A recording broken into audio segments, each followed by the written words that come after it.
Your mind is so full of excuses, it's not even funny.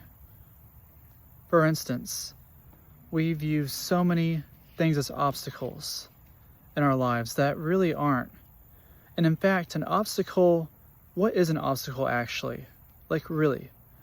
Are obstacles actually things that exist out there in the world? Is there an actual red light that exists? It's nonsense. An obstacle isn't an obstacle unless you view it as an obstacle.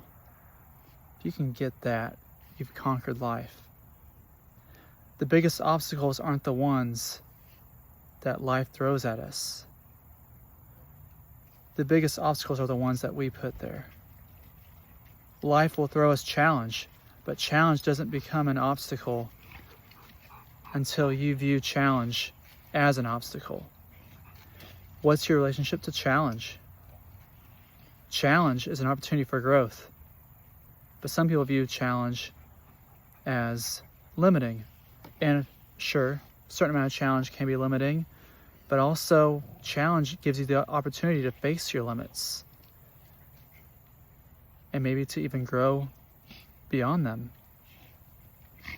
So you got to be really mindful of your excuses that you're making towards life, because this is going to really hinder your progress in developing yourself and actually becoming wise and feeling fulfilled and happy.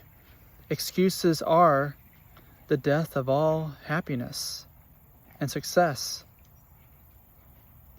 You might have the blocking belief, for example, that I cannot let this trauma go, because if I let this trauma go, then that means that I'm letting the other people off the hook, or that maybe my trauma wasn't that serious to begin with. Some people actually hold a blocking belief like this, especially when they're doing therapy.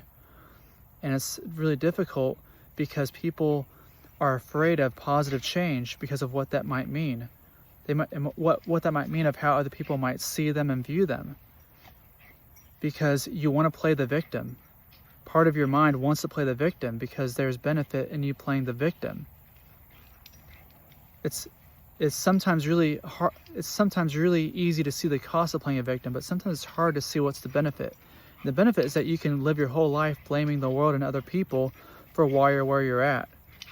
But the thing is if you're always living life to others' approval, and if you're always worried about, I gotta hold on this anger, or else I'll let them off the hook. I have to hold on this anger because this is what's gonna, make sure that this doesn't ever happen to me again. If you hold on to that anger, you're never gonna actually find healing and fulfillment.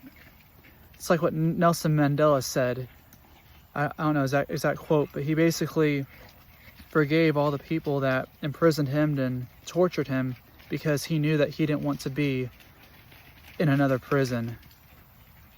He was already outside of prison, and so why would he want to be a prisoner of his own mind?